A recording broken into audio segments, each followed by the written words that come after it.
بسم اللہ الرحمن الرحیم۔ السلام علیکم ناظرین، آپ دیکھ رہے ہیں پروگرام قرآن کا سفر اور میں ہوں آپ کو سید عطا اللہ شاہ بخاری۔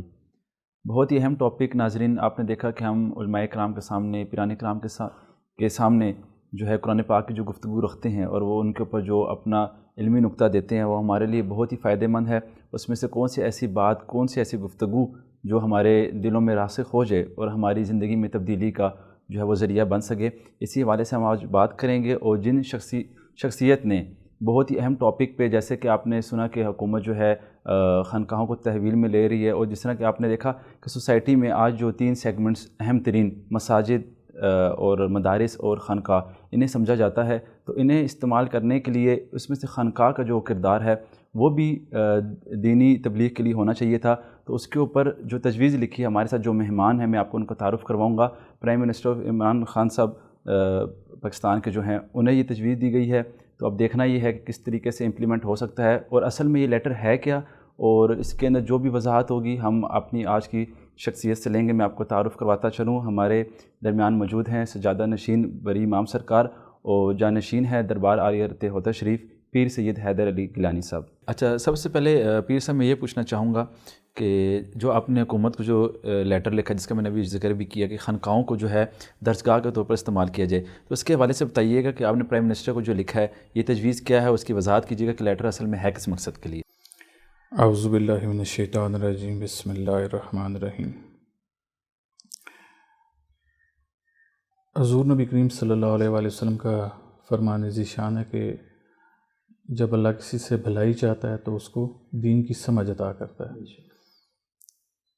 تو یہ جتنے بھی آپ نے سیگمنٹ سے سوسائٹی کے، جیسے آپ نے مدارس کا ذکر کیا، خانقاہوں کا ذکر کیا، مساجد کا ذکر کیا، یہ تمام دین کو پروموٹ کرنے کے لیے، پرچار دین کا کرنے کے لیے ان کا بیسک مقصد یہی تھا۔ جو خانقاہوں سے ریلیٹڈ میں نے پرائم منسٹر آف پاکستان کو ایک تجویز پیش کی ہے، اس کا ایک پس منظر ہے۔ حالیہ دنوں میں ایک، اب اسے ریومر کہہ سکتے ہیں یا آپ یہ کہہ سکتے ہیں، ایک بڑا ہاٹ ٹاپک چل رہا ہے کہ جتنے مدارس دینیہ ہیں اور جتنی خانقاہیں ہیں ان کو حکومتی تحویل میں لیا جائے۔ غالباً شاید متروکہ املاک یا اوقاف کے انڈر یہ چیزیں جائیں گی۔ تو جب یہ چیز گردش کاری، تو یہ ایک میری اس حوالے سے کوشش بڑے عرصے سے چلتی آ رہی ہے۔ ایک تو میں نے اس ضمن میں قرآن پاک کی ترجمہ کے ساتھ تعلیم کو نصاب کا حصہ بنانے کی تجویز دی تھی علی محمد خان صاحب کو، جس کو امپلیمنٹ پیپرز میں کر دیا گیا۔ ابھی اس کو گراؤنڈ ریالٹی کیا یہ مجھے نہیں پتہ، ابھی سکولز وغیرہ کھلیں گے تو پتہ چلے گا۔ دوسری میری یہ تجویز جو میں سامنے لے کے آیا، اس کا مقصد یہ تھا کہ سب سے پہلے حکومت وقت یہ دیکھے کہ جو خانقاہیں آلریڈی حکومت وقت کے پاس موجود ہیں، جیسے کہ دربار حضرت بری امام سرکار ہو گیا، حضور داتا صاحب والے ہو گئے، اسی طرح اور مختلف خانقاہیں ہیں پورے پاکستان میں، اس کی کوئی ایفیکٹو یوٹیلائزیشن ہو رہی ہے یا نہیں ہو رہی۔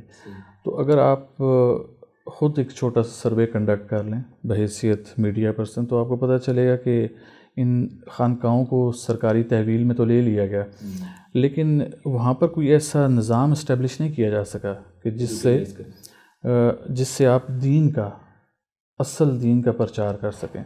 اب جب میں اصل دین کی بات کرتا ہوں تو اس میں لا اکراہ فی الدین والی بات آ جاتی ہے کہ دین میں سختی نہیں ہے، اور یہی اولیاء اللہ کا نصب العین تھا۔ ہمارا قطعاً یہ خط لکھنے کا مقصد یہ نہیں ہے کہ خانقاہوں پہ درس و تدریس کا عمل نہیں ہو رہا۔ خانقاہوں پہ درس و تدریس کا عمل ہو رہا ہے، بیشتر خانقاہیں اس کو عمل کو لے کے چل رہی ہیں، اور جو خانقاہیں سرکاری تحویل میں نہیں ہیں وہاں پر یہ عمل جاری ہے، لیکن جو خانقاہیں اوقاف کے انڈر ہیں وہاں پر یہ عمل جاری نہیں ہے۔ بدقسمتی کہہ لیں کہ جن خانقاہوں پہ یہ عمل جاری بھی ہے تو وہ بھی جو اصل ایک خانقاہ کا مقصد تھا اس لائن سے ہٹ گئے ہیں۔ خانقاہ کا مقصد یہ تھا کہ جو اسلامی معاشرے کے ڈفرینٹ سیگمنٹس ہیں، آپ کی مختلف اکائیاں ہیں، ان کو جوڑا جائے۔ جو ایک نفاق کی فضا پیدا کی ہے اس کو ختم کیا جائے، جو مذہبی فرقہ وارانہ منافرت ہے اس کو ختم کیا جائے، فرقہ وارانہ ہم آہنگی کے اوپر کام کیا جائے، یہ چیزیں اب ناپید ہو چکی ہیں۔ تو خانقاہوں کا اصل مقصد یہ تھا، اولیاء اللہ بغیر کسی مقصد طمع لالچ کے اللہ کی مخلوق سے محبت کرتے تھے، اور اللہ کی مخلوق میں کوئی کیٹیگرائزیشن نہیں ہوتی مسلک وائز۔ تو میرا یہ مقصد پرائم منسٹر صاحب کو لکھنے کا یہ تھا کہ بجائے جو خانقاہیں ابھی گدی نشین حضرات کے پاس ہیں، یہ جو دینی مدارس ہیں، بجائے ان پہ فوکس کرنے کے، اگر وہ جو خانقاہیں ان کے پاس موجود ہیں سرکاری تحویل میں، وہاں پر درسگاہوں کا اہتمام کریں۔ میرے جو اپنی ذاتی رائے اس کے مطابق کسی بھی خانقاہ سے بہترین درسگاہ کوئی نہیں ہو سکتی۔ وہاں پر ریسٹرکشن نہیں ہے کہ یہاں پر شیعہ نہیں آ سکتا، سنی نہیں آ سکتا، دیوبندی وہابی کی ریسٹرکشن نہیں ہے، کسی اہل حدیث کو آنے سے منع نہیں کیا جاتا، تمام کے لیے کھلی ہیں۔ جبکہ مساجد میں ایسا معاملہ نہیں ہے، مساجد میں ایک ریسٹرکشن لگا دی گئی ہے۔ دینی مدارس کو بھی آپ دیکھ لیں تو وہاں پر بھی ریسٹرکشن ہے۔ جو اہل سنت کا مدرسہ ہے وہاں پر اہل تشیع کا کام نہیں ہے، اہل تشیع والے میں اہل سنت کا کام نہیں ہے۔ تو میرا ماننا یہ کہ خانقاہ چونکہ ایک براڈر کینوس پہ کام کر رہی ہوتی ہے، تو بر امام سرکار کی تو ایک بہت زیادہ انکم بھی ہے یہاں سے، تو اس انکم کو افیکٹولی یوٹیلائز کیوں نہیں کیا جا رہا؟ مذہبی منافرت دن بدن بڑھ رہی ہے، فرقہ وارانہ ہم آہنگی نہ ہونے کے برابر ہے۔ اوپر والی سطح پہ علماء کو آپ بڑی اچھی باتیں کرتے ہوئے دیکھیں گے، وہ بڑی اچھی باتیں کرتے ہیں، لیکن گراس روٹ لیول پہ ان کا فالوور کیوں اس کو فالو نہیں کر رہا؟ اصل چیز تو یہ دیکھنے والی ہے۔ لیکن جب آپ کسی خانقاہ پہ جائیں نا تو آپ کو مجمع میں شیعہ سنی کی تمیز نہیں ملے گی، ہر قسم کا بندہ بیٹھا ہوگا۔ تو اگر اس کو حکومت وقت ایک اچھے طریقے سے یوٹیلائز کرے تو آپ کے کسی بھی ملک کا جو امن ہوتا ہے نا، اس کی معیشت جو ہے یہ ڈپینڈنٹ ہے امن کے اوپر، اور امن جو ہے یہ ڈپینڈنٹ ہے آپ کے مذہب کے اوپر کہ وہاں کے لوگوں کے عقائد کیا ہیں۔ اگر عقائد کا کلیش نہیں ہوگا تو آپ کے ملک میں امن ہو جائے گا۔ اگر امن ہوگا تو آٹومیٹکلی آپ کی معیشت اچھی ہو جائے گی، معیشت ہوگی تو آپ کی جو سیاست ہے وہ بھی اچھی ہو جائے گی۔ اور جب اسی مذہب کا عمل دخل ان سب چیزوں میں ہو جائے گا تو پھر جو سیاست میں آج ہو رہا ہے وہ نہیں ہوگا۔ جو محاذہ رائی آج کل چل رہی ہے، دست و گریباں ہیں لوگ آپس میں پڑھے لکھے ہونے کے باوجود، یہ اسی وجہ سے ہے کہ اصل اساس کی طرف نہیں جا سکے۔ تو جب یہ اصل مقصد سمجھیں گے تو پھر انشاءاللہ یہ مسئلے حل ہو جائیں گے۔ اچھا، یہ تو آپ ذکر کر دی، آپ نے وضاحت کر دی، تو یہ اصل میں پلان پھر کیا ہوگا؟ اگر حکومت آپ سے رائے طلب کرتی ہے تو نصاب کا پلان کیا ہوگا؟ تو آگے درسگاہوں میں جو نصاب پڑھایا جائے گا وہ آپ کا جو پلان جو آپ نے متعین کیا وہ ذرا ہمارے ناظرین کو بتائیے گا۔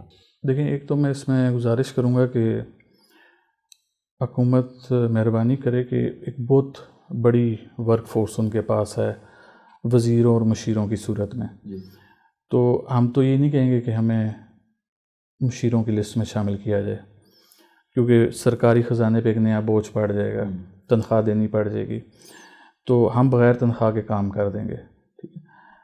اس کا لائحہ عمل کیا ہوگا، اس کا نصاب کیا ہوگا؟ اصل چیز ہے کہ کیا ایسا نصاب خانقاہوں پہ دیا جا سکتا ہے جہاں پر یہ تمام مکاتب فکر کے لوگ متفق ہو جائیں؟ تو وہ نصاب دینا ہمارا کام ہے کہ وہ نصاب اس طریقے سے ترتیب دیا جا چکا ہے۔ نصاب کے لیے اگر ہمیں صرف ایک ہفتے کے ٹائم دیا جائے اور اس پہ ہمیں کہا جائے کہ اس کو امپلیمنٹ کیا جائے تو ہم ایسی چیزیں سامنے لے کے آئیں گے کہ جن کے اوپر انشاءاللہ تنقید نہیں ہوگی اور وہ سب کے لیے قابل قبول ہوں گی، اور ایسا نصاب ہوگا کہ جس سے انکار کوئی نہیں کر سکے گا۔ ایسی چیزیں موجود ہیں، تو اس کے لیے کہ اوبیسلی جس کا برین چائلڈ ہے آپ کو اس کو لوپ میں لینا ہوگا۔ یہ جو قرآن پاک کی ترجمہ کے ساتھ تعلیم والا معاملہ ہے نا، یہ سردار یوسف صاحب کو میں نے تجویز دی تھی، تو اس وقت سے لے کر آج تک اگر یہ امپلیمنٹ نہیں ہو سکا تو اس کی کوئی وجہ تو ہوگی نا۔ اس کی وجہ یہ ہے کہ جس کو بھی تجویز دی گئی نا اس نے اس کو اپنا طرح اور اپنا امتیاز بنا کے آگے پیش کیا، میرے نمبر اچھے ہو جائیں گے۔ اگر ایسا نہ کیا جاتا، ہم نے کسی سے کوئی پیسے تو نہیں مانگے تھے، آئیڈیا نہیں سیل کیا تھا، ہم نے تو اس کو اللہ کی رضا کی خاطر سامنے لے کے آئے تھے، تو اگر ہمیں لوپ میں لے لیا جاتا تو ہم اس کی امپلیمنٹیشن کا طریقہ کار بھی بتاتے اور اس کا نصاب بھی بتاتے کیا ہونا چاہیے. دیکھیں جو اس کو نہ امپلیمنٹ کرنے کی وجہ ہے نا وہ یہ ہے کہ اس کو امپلیمنٹ کرنا اتنا بھی آسان نہیں ہے جتنا میں نے یہ آئیڈیا دے دیا. اس کے لیے آپ کو بہت سی چیزوں کو دیکھنا پڑے گا. لیکن چونکہ یہ جیسے میں نے کہا کہ ترجمہ کے ساتھ تعلیم کو نصاب کا حصہ بنانا بھی میرا برین چائلڈ تھا تو مجھے پتہ ہے کہ اس کو امپلیمنٹ بھی کیسے کرنا ہے. اگر ہیف ایزلی چلنا ہے تو پھر اس کو امپلیمنٹ کرنے کا کوئی فائدہ نہیں ہے. لیکن اگر آپ نے اصل مقاصد کی طرف آنا ہے کہ تزکیہ نفس ہو سکے، ہر انسان ہر مسلمان اپنے آپ کو پاک کر سکے، تو اس کے لیے پھر یہ لازمی ہو جائے گا کہ اس کا اصل دیکھنا پڑے گا کہ اس سے لے کے کیسے چلنا ہے. اچھا، اسی لیٹر میں آپ نے جو ایک آیت بڑی زبردست لکھی ہے کہ لا اکراہ فی الدین کے حوالے سے بتایا تو دین میں سختی نہیں، تو اصل میں یہ چیز ہے کہ آپ نے اسے لیٹر کا حصہ کیوں بنایا؟ آپ جو ہے حکومت کو کیا اس حوالے سے پیغام دینا چاہتے ہیں؟ دیکھیں ہمارے دین کو اللہ تعالیٰ نے بڑا سہل کر دیا. اگر آپ قرآن کریم کو پڑھنا شروع کریں تو اس میں آپ کو پتہ چلے گا کہ اللہ تعالیٰ نے اس کو کتاب ہدایت کے طور پہ سامنے پیش کیا. میں اکثر و بیشتر مثال دیتا ہوں کہ دنیا کے جو لوگ پیورلی میٹیریلسٹک لوگ ہیں، یہ بھی اپنی کسٹمر، اپنے کلائنٹ، اپنی اس ایک فیملی جو نے کلائنٹیل بنائی ہوتی ہے، یہ اس کی سیٹسفیکشن کے لیے جب کوئی پروڈکٹ لانچ کرتے ہیں تو اس کے ساتھ ایک ہدایت نامہ بھی لانچ کرتے ہیں. اگر ایک مشین کے لیے، ٹھیک ہے، ایک گاڑی کے لیے اگر مینوفیکچرر اتنا کچھ کر سکتا ہے لوگوں کی آسانی، کسٹمر سیٹسفیکشن کے لیے، تو کیا اللہ تعالیٰ نے انسان کو ہاتھ باندھ کے زمین پہ بھیجا ہوگا بغیر کسی طریقہ کار وضع کی؟ تو یہ ہدایت نامہ تھا. ہدایت نامے کے ساتھ ہم نے ایسے کیا کہ ہم نے ایک تو اس کو پورے طریقے سے پڑھا نہیں سمجھ آنے والی زبان میں. دوسرا ہم نے ایسے کیا کہ ہم نے اس کی مختلف آیات کو اپنے مقصد کے لیے استعمال کرنا شروع کر دیا. سورہ آل عمران میں ہم ایک آیا مبارکہ اکثر و بیشتر اپنی دعاؤں کا حصہ بناتے ہیں. ربنا لا تزغ قلوبنا بعد اذ ہدیتنا وہب لنا من لدنک رحمۃ انک انت الوہاب، کہ ہمیں ہمارے دلوں کو بعد ہدایت پہنچانے کے اب نہ پھیرنا. یہ کوئی ہندو سکھ تو نہیں کہہ رہا، کسی اور مذہب کا بندہ تو نہیں کہہ رہا، یہ کون کہہ رہا ہے؟ یہ مسلمان کہہ رہا ہے. ہدایت اسی کے پاس آئی. اب ایک مسلمان اللہ سے دعا کر رہا ہے کہ ہدایت آنے کے بعد میرے دل کو نہ پھیرنا. اب یہ آیا مبارکہ اس جگہ پہ یہ قرآن کریم کا غالباً 8واں رکوع ہے تو سورہ آل عمران کا. تو اب اس کو وہاں پر ہم نے پڑھ تو لیا، کئیوں نے اس کو ترجمہ بھی دیکھ لیا اس کا، لیکن اس سے پچھلی آیہ مبارکہ کو چھوڑ دیا. جب آپ اس سے پچھلی آیہ مبارکہ 7ویں رکوع پہ جاتے ہیں سورہ آل عمران کے، تو اس میں اللہ تعالیٰ نے بتایا کہ اس قرآن میں 2 چیزیں ہیں، محکمات ہیں اور متشابہات ہیں. اب محکمات وہ ہیں جو ام الکتاب ہیں، دین کی اصل اساس، بنیاد اور سمجھ آنے والی چیزیں ہیں جن کا مطلب بڑا اللہ تعالیٰ نے واضح پیش کر دیا. متشابہات وہ چیزیں ہیں جن کا مطلب یا تو متعین نہیں ہے، اس کو معین نہیں کیا گیا، اور یا اگر وہ اس کا کوئی وہ مختلف مفاہیم میں استعمال ہوتی ہے، اس کا کوئی ایک مفہوم آپ نہیں لے سکتے. ہر انسان اپنی ذہنی صلاحیت کے مطابق اس کا مطلب لے لیتا ہے. تو اللہ تعالیٰ اسی آیہ مبارکہ میں فرماتے ہیں کہ یہ جو فتنہ ڈالنے والے لوگ ہوتے ہیں نا، اب یہ ساری بات مسلمانوں کے لیے ہو رہی ہے، آپ اس کو ذرا سمجھیے گا. یہ ساری بات کسی غیر مذہب کے لیے نہیں ہو رہی، یہ مسلمانوں کے لیے ہو رہی ہے کہ اور انہی مسلمانوں میں سے بتایا جا رہا ہے کہ جو فتنہ ڈالنے والے ہیں نا وہ ان آیات کو پھر اپنے مطلب کے لیے استعمال کرتے ہیں، فتنہ لگانے کے لیے، جبکہ ان کا اصل مفہوم جو ہے وہ تو صرف اللہ ہی جانتا ہے. ابھی آپ سمجھ گئے، اللہ تعالیٰ نے خود بتا دیا کہ قرآن کریم میں سے آپ نے وہ چیزیں اٹھانی ہیں جو آپ کی سمجھ میں ہیں، اور اللہ نے واضح فرما دیا کہ متشابہات بھی موجود ہیں، لہٰذا متشابہات کی طرف آپ نے نہیں جانا کہ اس کا مطلب اللہ کو پتہ ہے. ٹھیک ہے، یہ اللہ کا واضح حکم آ گیا. اب جب ہم اس حکم سے ڈیویٹ کریں گے تو یقیناً ہم گمراہی کا شکار ہو جائیں گے، اور اس میں بھی گمراہی کا ذکر ہے کہ وہ گمراہ کر دیتے ہیں لوگوں کو. تو یہ جو لا اکراہ فی الدین ہے نا، اس میں اگر آپ اس آیا مبارکہ کو کے کانٹیکسٹ میں روشنی میں اگر آپ دیکھیں نا تو آپ کو بڑا واضح ہو جائے گا کہ ہم نے اکثر و بیشتر ایسی چیزیں ہیں جن کا مفہوم متعین نہیں کیا گیا، ہم نے ان کی طرف نہیں جانا۔ چند ایسی چیزیں ہیں جو دین کی اصل اساس ہیں، جیسے آپ نماز، روزہ، زکوٰۃ، حج، جہاد لے لیتے ہیں، ٹھیک، یہ بڑی واضح چیزیں ہیں، اللہ نے کو واضح کر دیا۔ اس کے علاوہ اللہ تعالیٰ نے کچھ حقوق واضح کر دیے، والدین کے حقوق، ہمسایوں کے حقوق، اللہ کے حقوق، یہ ساری چیزیں متعین کر دیں۔ اب ہم سے سوال آخرت میں کس چیز کا ہوگا؟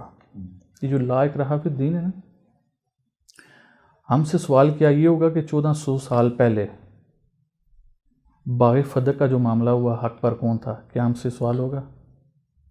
نہیں ہوگا۔ تو پھر یہ کون سے عالم دین ہے جو یہ مسئلے لے کے لوگوں کے سامنے آ رہے ہیں؟ عالم دین کا مطلب ہوتا ہے کہ جو دین کا علم رکھتا ہے اور پھر اس دین کے علم کو لوگوں تک پہنچاتا ہے، کیونکہ اگر وہ ایسے نہیں کرتا تو ایک آیا مبارکہ ہے سورہ بقرہ کی، ان الذین یکتمون ما انزلنا۔ اب اس آیا مبارکہ میں اللہ تعالیٰ نے ایک لفظ استعمال کیا کہ یلعنہم اللہ و یلعنہم اللاعنون، ٹھیک ہے، جو میری ہدایت میں سے جو قرآن کی صورت میں، کتاب کی صورت میں پہنچا دی، اس میں سے کچھ چھپاتے ہیں، ان پہ اللہ بھی لعنت کرتا ہے اور لعنت کرنے والے بھی لعنت کرتے ہیں، ٹھیک ہے۔ تو یہ وہ مقصد ہے لا اکراہ فی الدین کہ آپ نے دین میں سے آسان کر کے لوگوں کو بتانا ہے جیسا کہ اللہ تعالیٰ نے ہدایت کی ہے۔ جو دین ہے نا، اس کی اصل جو اساس ہے وہ ہے ہی نرمی کے اوپر۔ قرآن کریم میں کہ مڈ میں ایک لفظ استعمال ہوتا ہے ولیتلطف، اور یہ بڑا کر کے لکھا جاتا ہے کہ قرآن کریم کا درمیان آ گیا۔ اب ہم نے اس کو بس یہ ذہن میں رکھ لیا کہ قرآن کریم کا درمیان آ گیا، ہم نے اس کے اصل معنی کی طرف نہیں گئے۔ اصل مفہوم تو اس کا یہ تھا نا کہ دین میں سختی نہیں ہے، تو اللہ تعالیٰ نے یہ لفظ اس لیے استعمال کیا کہ اور نرمی سے بات کرنا، اور جب حضرت موسیٰ علیہ السلام اور ہارون علیہ السلام کو بولا گیا کہ جب آپ اس کی فرعون کی طرف جائیں تو آپ نرمی سے بات کریں، ہو سکتا ہے وہ ہدایت پا جائے۔ دیکھیں یہ اللہ تعالیٰ کے الفاظ ہیں۔ ہمارے ساتھ تھوڑا سا المیہ یہ ہے کہ ہم نے 114 صورتیں قرآن کریم کی آگے، ہر صورت کا آغاز ہوا کہ میں شروع کرتا ہوں اللہ کے نام سے جو بڑا مہربان نہایت رحم والا ہے۔ اللہ تعالیٰ نے اپنا تعارف جو کرایا نا وہ نہایت رحم والا اور بڑے مہربان سے کرایا، تو وہ جو نہایت رحم والا اور بڑا مہربان جو ہے وہ کبھی سختی کی طرف جائے گا؟ وہ سختی کی طرف نہیں جائے گا۔ جب وہ خود مہربان ہے اور رحم والا ہے تو اس کا بھیجا ہوا دین بھی نرمی والا ہے۔ فرعون جیسا بندہ جو شرک میں مبتلا تھا، ظلم عظیم اور گناہ عظیم، اس کے لیے بھی یہ کہا گیا کہ اس سے نرمی سے بات کرنا کہ شاید ہدایت پا جائے۔ اگر میں نے اس کو ایک پرسنلی اس کو ایکسپیرینس کر کے دیکھا، میری 1.5 سال کی بچی ہے، تو اسے میں نے آبزرو کیا ہے پچھلے کافی دنوں میں کہ جب ہم اسے کوئی کسی چیز سے منع غصے سے کرتے ہیں نا تو وہ اگر تھوڑی دیر رک بھی جاتی تو وہاں پر سٹبن ہو جاتی ہے، ضدی ہو جاتی ہے، کھڑی ہو جاتی ہے، وہاں سے ہلتی نہیں ہے۔ جب ہم اس سے پیار سے کہتے ہیں نا کہ بھئی نہ کرو بیٹا ادھر آ جاؤ، تو وہ باقی واپس آتی ہے، اس چیز کو چھوڑ دیتی ہے۔ تو یہ اللہ نے ایک فطرت بنائی ہے انسان کی کہ وہ سختی سے چیزوں کو نہیں لیتا، وہ پیار سے اور نرمی سے لیتا ہے۔ ہمارے ساتھ المیہ یہ کہ ہم نے اسلام کی جو اصل اساس، جو اصل روح تھی، جو نرمی والی بات تھی، اس کو مس کرنے کی کوشش کی ہے، اور یہ پچھلے 5 سے 6 سال میں آپ نے دیکھا ہوگا چند ایسے عناصر وہ آئے، انہوں نے بڑا فیم گین کیا، بڑے لوگوں کی تعداد اپنے ساتھ لگائی، اور وہ لوگ اس ٹائم دین کا جو اصل رخ تھا نرمی والا، اس کے اوپر وہ پردہ ڈال رہے ہیں۔ حضور علیہ السلام کی ایک واقعہ کہ جب آپ نے اس بڑھیا کو چھوڑ دیا، کوڑا پھینکنے والی کو جو آپ کے راستے میں کوڑا پھینکتی تھی، اس کی نفی کر دی گئی کہ اگر وہ کوڑا پھینکتی تھی تو صحابہ کرام کہاں پر تھے؟ صحابہ کرام نے اس کو مارا کیوں نہیں؟ کیا وہ حضور کی اس قدر گستاخی برداشت کرتے تھے؟ تو سب سے پہلے دیکھیں کہ آپ کے حضور ہیں کیا وہ کسی صحابہ کو یہ اجازت دیتے؟ صحابہ میں سے کسی بھی عورت کے اوپر ہاتھ اٹھاؤ؟ ایسا نہیں کر سکتے تھے وہ، کیونکہ آپ خود نرم تھے، آپ وما ارسلناک الا رحمۃ للعالمین کی روشنی میں کام کرتے تھے. تو اس واقعے کی نفی کی جا رہی ہے، اور ان واقعات کو سامنے لایا جا رہا ہے کہ حضور نے فلاں کو کہا اس کو مار دو، اس کو یہ کر دو. یہ اب آپ دین کا کون سا پہلو لے کے آ رہے ہیں؟ یہ آپ قرآن کریم میں سے چند وہ آیات لے کے آ رہے ہیں، ٹھیک ہے، جو متشابہات میں سے جس کا مفہوم مختلف آپ اس میں لے سکتے ہیں، اور انہی کے بارے میں اللہ تعالیٰ نے فرما دیا کہ فتنہ لگانے والے لوگ ہیں. تو لہٰذا ہمیں یہ سمجھنا پڑے گا کہ جب تک یہ قرآن کی آیات واضح طور سے لوگوں تک نہیں پہنچیں گی تو لوگ پھر ایسے ہی لیڈران کے پیچھے چلیں گے، وہ انہی کو مسیحا سمجھیں گے.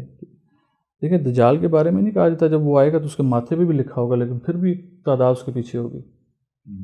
تو یہ بڑا جو ہے اس کو آپ کو ڈیپلی جا کے قرآن کریم کو دیکھنا پڑے گا، اور جب آپ اس کو پورے طریقے سے اس میں غوطہ زنی کریں گے تو پھر آپ کو کسی اور پیر فقیر کی ضرورت نہیں پڑے گی.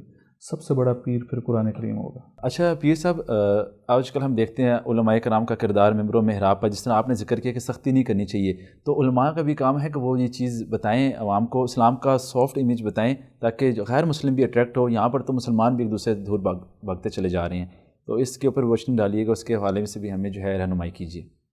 دیکھیے سب سے پہلے تو بڑی معذرت کے ساتھ جس بندے کے پاس میرے سمیت سورسز موجود ہیں نا وہی عالم دین بن بیٹھا ہے. ہمیں سب سے پہلے تو یہ دیکھنا ہوگا کہ اس لفظ عالم دین کو ہم نے انکور کرنا ہوگا کہ اس کا مطلب کیا ہے. عالم دین کا مطلب ہے کہ دین کا علم رکھنے والا. تو جو شخص دین کا علم رکھے گا کیا وہ ایسی چیزوں کی طرف جائے گا؟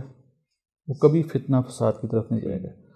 واضح اللہ تعالیٰ کی آیات مبارکہ قرآن کریم میں ایک جگہ اللہ تعالیٰ فرماتے ہیں کہ وَكُلُوا وَاشْرَبُوا مِن رِزْقِ اللَّهِ وَلَا تَعْثُوا فِي الْأَرْضِ مُفْسِدِينَ. ٹھیک ہے کہ زمین پر جاؤ کھاؤ پیو عیاشی کرو، ٹھیک ہے، لیکن مفسدین فساد ڈالنے والوں سے نہ ہو. ٹھیک ہے. پھر ایک جگہ فرمایا کہ وَإِذَا قِيلَ لَهُمْ لَا تُفْسِدُوا فِي الْأَرْضِ قَالُوا إِنَّمَا نَحْنُ مُصْلِحُونَ أَلَا إِنَّهُمْ هُمُ الْمُفْسِدُونَ وَلَٰكِن لَا يَشْعُرُونَ. اب واضح اللہ نے کہا کہ بھئی زمین پر فساد کرنے والوں کو ناپسند فرمایا. ٹھیک ہے. تو اللہ تعالیٰ خود کہتے ہیں، اب یہ میں نہیں کہہ رہا، اللہ تعالیٰ کہہ رہے ہیں کہ وہ لوگ کہتے ہیں ہم اصلاح کرنے والوں سے. اب یہ کوئی غیر مذہب لوگ تو نہیں ہو سکتے. جیسے جیسے آپ کا روز محشر کی طرف روانگی ہوگی کہ دنیا جاتی جائے گی تو ایسے لوگوں کا تو یہ زیادہ ہو جائیں گے لوگ.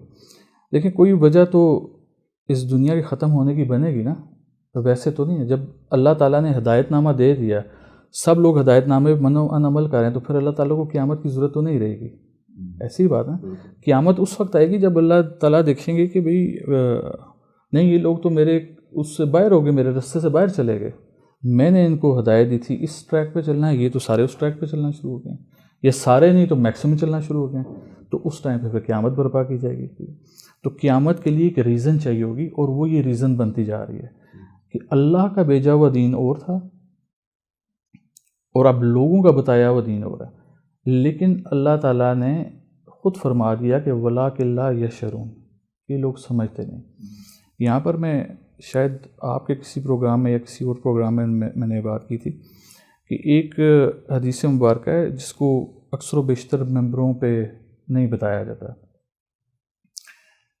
اس میں حضور نبی کریم صلی اللہ علیہ وآلہ وسلم فرماتے ہیں کہ انہوں نے ممبر کا حوالہ دیتے ہوئے بات کی کہ جو علم ہے نا وہ لوگوں سے قبض کر لیا جائے گا. ٹھیک ہے. تو ممبروں پر ایسے لوگ بیٹھ جائیں گے جو خود بھی گمراہ ہوں گے اور وہ لوگوں کو بھی گمراہ کریں گے. اچھا وہ اس میں پھر اس کی بڑی واضح اس کو کیا گیا کہ وہ لوگ کریں گے کیا. وہ کیا کریں گے کہ لوگ ان سے سوالات پوچھیں گے اور وہ ان کے جوابات دیں گے، جو کام ہم آج کر رہے ہیں. ٹھیک. اب یہ بات میں اس لیے سامنے لے کے آ گیا کہ مجھے الحمدللہ اس کو سامنے لانے میں کوئی مذائقہ نہیں تھا، لیکن یہ حدیث آپ کے سامنے کوئی اور پیش نہیں کرے گا، یا شاید ماضی میں کسی نے، بہت کم لوگوں نے اس کو کیا ہو. اس کو بیان کیوں نہیں کیا جاتا کہ ہم سب پہ یہ حدیث لاگو ہو جاتی ہے کہ آج ہم 1450 سال بعد آپ میرے سے سوالات کر رہے ہیں، میں آپ کے سوالات کے جوابات دے رہا ہوں. ٹھیک ہے. تو اللہ کے حبیب حضرت محمد مصطفیٰ صلی اللہ علیہ وسلم فرما دیے کہ لوگ خود بھی گمراہ ہوں گے، یعنی کہ سوالوں کے جواب دینے والے، اور لوگوں کو بھی گمراہ کریں گے۔ تو میں نے جب یہ جگہ بیان کیا تو مجھے یہ سوال کیا گیا کہ پھر آپ اس زمرے میں آپ بھی تو آ جاتے ہیں، تو آپ بھی تو بیٹھے جواب دیں۔ تو میں نے ایک ان صاحب سے کہا، میں کہا کہ جو بھی میری باتیں آپ کے پاس ریکارڈ کا حصہ بنیں گی، آپ میری باتیں اٹھائیے گا اور قرآن کو پڑھیے گا۔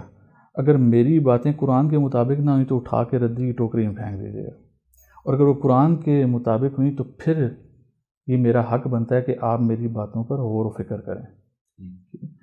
حضور علیہ السلام نے یہ فرمایا کہ وہ لوگ جو قرآن سے ہٹ کے چلیں گے، آپ کا مقصد جو تھا بتانے کا وہ یہ تھا کہ جو اللہ کے بتائے ہوئے رستے سے ہٹ کے جوابات دیں گے نا، وہ یقیناً گمراہ لوگ ہوں گے۔ تو جب ہمارے پاس قرآن کریم میں واضح ہر سوال کا جواب موجود ہے، یا تو یہ کہہ دیا جائے، کچھ سامنے آ کے کہہ دیا کہ ایسا نہیں ہے، اتنا دلیرانہ سٹیپ کوئی نہیں لیتا سامنے آ کے یہ کہے۔ تو جب یہ دین کی اصل اساس، بنیادی عقائد، ذریات دین موجود ہیں، تو علماء دین، جو آپ کا سوال تھا، علماء دین کا کام یہ ہے کہ وہ ذریات دین کا پرچار کریں، متشابہات کی طرف نہ جائیں اور 1400 سال پہلے ہونے والے واقعات کی طرف نہ جائیں، کیونکہ آپ کا میرا حساب کتاب قیامت کے دن 1400 سال پہلے ہونے والے صحابہ کرام اور اہل بیت کے درمیان جو بھی معاملات ہوئے ان کی بیس پر نہیں ہوگا۔ ہم سے پوچھا جائے گا کہ آپ نے نماز آپ کے لیے متعین کی تھی، آپ نے پڑھی یا نہیں پڑھی؟ زکوٰۃ آپ کے لیے نصاب کے مطابق تھی، آپ نے دی یا نہیں دی؟ توفیق ہوتے ہوئے آپ نے میرے گھر کا حج کیا یا نہیں کیا؟ آپ کا پڑوسی، آپ جب حج کرنے پہ گئے ہوئے تھے تو کیا اس کے کیا معاملات ہیں؟ ٹھیک ہے، آپ سے یہ چیز پوچھی جائے گی۔ قطعاً آپ سے اس چیز کا سوال بروز محشر نہیں ہوگا کہ جو آپ نے کی نہ ہو یا جس دور میں آپ موجود نہ ہو۔ تو جب جس چیز کے بارے میں اللہ نے ہم سے سوال ہی نہیں کرنا، اس کو آن ایئر کرنے کا کیا فائدہ؟ اس کا ابلاغ کرنے کا کیا فائدہ؟ اس کو لوگوں تک پہنچانے کا کیا فائدہ؟ اگر کوئی ایک مکتبہ فکر یا ایک اسپیسیفک اسکول آف تھاٹ کوئی ایسی گمراہی کی بات کرتا ہے، لیٹ سے باغ فدہ کو لے کے، ٹھیک ہے، وہ کوئی ایسی بات کر دیتا ہے جو دوسروں کے لیے ایکسیپٹیبل نہیں ہے، تو بہترین پروٹیسٹ کرنے کا طریقہ کار یہ ہے کہ آپ اس پہ خاموشی اختیار کر لیں۔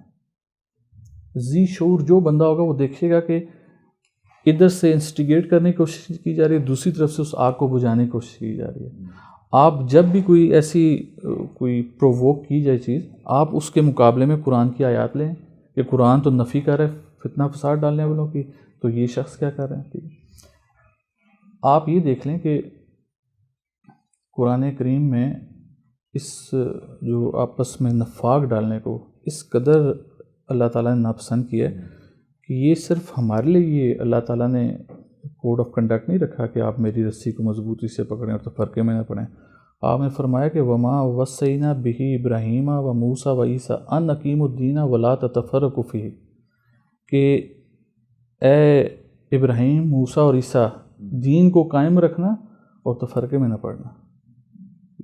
تو یہ انبیاء کے لیے بھی اللہ تعالیٰ نے یہی کوڈ آف کنڈکٹ دیا۔ تو یعنی کہ اگر ابراہیم علیہ السلام تک بھی یہ ہمیں روایت کتاب مبین میں مل گئی اللہ تعالیٰ کی آیت مبارکہ کہ جہاں پر آپ نے ابراہیم علیہ السلام کو بھی منع فرما دیا، موسیٰ علیہ السلام کو، عیسیٰ علیہ السلام کو بھی، تو تفرقہ جو ہے نا وہ سختی کی طرف اس کا اشارہ دیتا ہے۔ تو جب آپ تفرقے سے باہر نکلیں گے تو وہ آپ کو نرمی کی طرف دے گا۔ کوئی بھی دو لوگوں کو جوڑنے کے لیے یا دو صفوں کو جوڑنے کے لیے دو آپ لیڈ پینسلز لے لیں، ان کو بھی اگر آپ نے آپس میں جوڑنا ہے تو اس کے لیے آپ کو گلو، نرم چیز لگانی پڑے گی۔ سخت چیز سے کبھی میٹل کے ساتھ آپ اس کو ڈائریکٹ جوڑ نہیں سکتے۔ تو یہ جوڑنے کا پروسیس ہی ایسا ہے، اس کی فطرت ہی ایسی ہے کہ اس کے لیے آپ کو نرمی دکھانی پڑے گی۔ اور عالم دین کہ ہاں سخت، اس کی ڈکشنری میں سختی کا لفظ نہیں ہونا چاہیے، کیونکہ اس کا کام ہے اس نے غیر مذہب کے لوگوں کو بھی اندر دائرہ اسلام میں لے کے آنا اور سختی سے نہیں لایا جا سکتا۔ بہت شکریہ آپ کا پیر صاحب۔ جی ناظرین، آپ نے دیکھا اور سنا، اور اسی طرح یہ گفتگو بہت اہم، آپ اسے پورا گفتگو کو ملاحظہ کیجیے گا، اور کوئی ایسی بات، کوئی ایسا نقطہ جو آپ ہمیں بتانا چاہیں، ہم اپنے مہمان سے آئندہ کے لیے اسے اپنے پروگرام کا حصہ بنائیں، ایسا موضوع آپ ہمیں اپنے کمنٹس میں ضرور رائے دیجیے گا۔ اپنا خیال رکھیے گا۔ السلام علیکم ورحمۃ اللہ وبرکاتہ۔ اللہ حافظ۔